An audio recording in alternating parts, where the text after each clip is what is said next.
ازيكم يا حلوين؟ عاملين ايه؟ ان شاء الله تكونوا بخير. استخدم شامبو سولفات فري ولا بالسولفات؟ ده اللي هنعرفه النهارده. يلا نخش في الموضوع من غير رغي كتير. طيب، ده شامبو اللي شايفينه ده قدامنا الفيف، ده فيه سولفات. اوكي، مكتوب عليه تغذية عميقة. طيب، ده شامبو تاني مكتوب عليه اهو سولفات فري وصوديوم فري. طيب، استخدم انهي وانهي المناسب لشعري؟ بصوا، يلا نبدأ الأول بسم الله. أول حاجة، لو انت شعرك دهني مش هينفع تستخدمي شامبو سولفات فري على طول بدون ما تستخدمي شامبو فيه سولفات، لأن مش هتنضف فروة شعرك.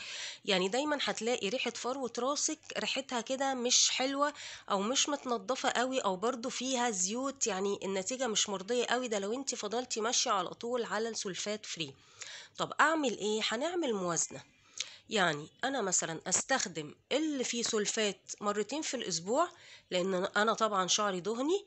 وبعد كده لو حبيتي تغسلي هتزودي مرة بالسولفات فري. اوكي. طيب، اللي شعرها مش دهني عادي ممكن تستخدم السولفات فري، مفيش مشكلة. لكن يا جماعة، هو السولفات عشان ينضف لي فروة شعري كويس. تمام، هو ده الفرق بينهم. وهي دي الطريقة الصحيحة اللي أنا بستخدم بيها الشامبو، خصوصا لو شعري كان دهني وبيعمل دهون وبيزيد كتير.